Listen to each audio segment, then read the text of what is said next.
d'investigation journalistique, la plus grande tribune politique de la Guinée.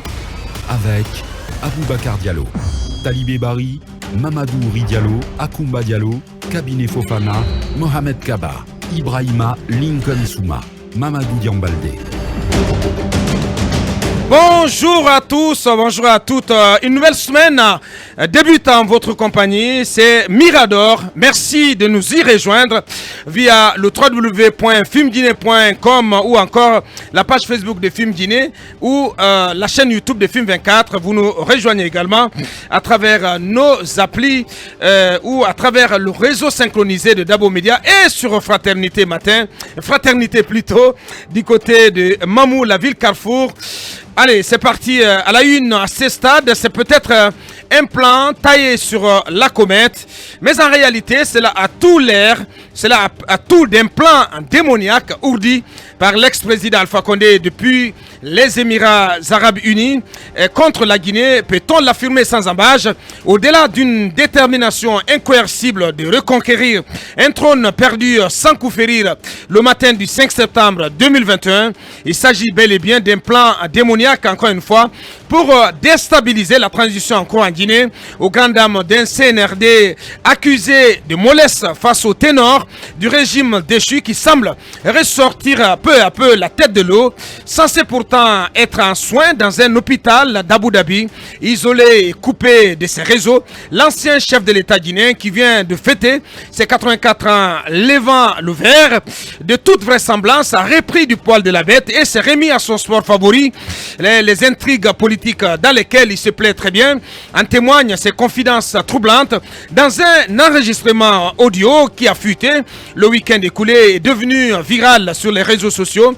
Outre le fait de prédire le pire pour la Guinée et le colonel Mamadi Doumbouya, Alpha Condé y décoiffe ses ex-adversaires politiques, Cellou Dalein Diallo, Sidia Touré, Lansana Kouyaté ou encore Ousmane Kaba et Faya Milimono, à qui il distribue des bonnets d'âne à tourne-rôle.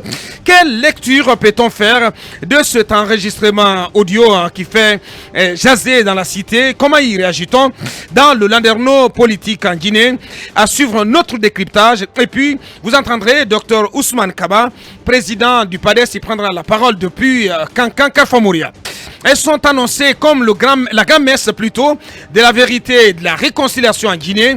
Leur coup d'envoi en grande pompe est prévu pour demain mardi 22 mars devant le gratin des autorités administratives, politiques, sociales et religieuses. Sauf que ces assises nationales, puisque c'est d'elles qu'il s'agit, interrogent, divisent, voire inquiètent quant à leur opportunité actuelle, leur niveau de préparation, leur caractère inclusif et leur objectif final.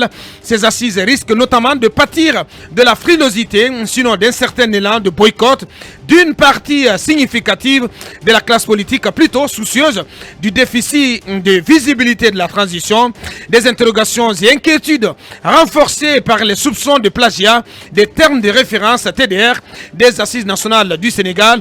Alors peut-on déjà parler d'assises nationales bâclées? Nous posons la question ce matin. Ces assises nationales seraient-elles plutôt porteuses si le front politique de la transition était rassurant?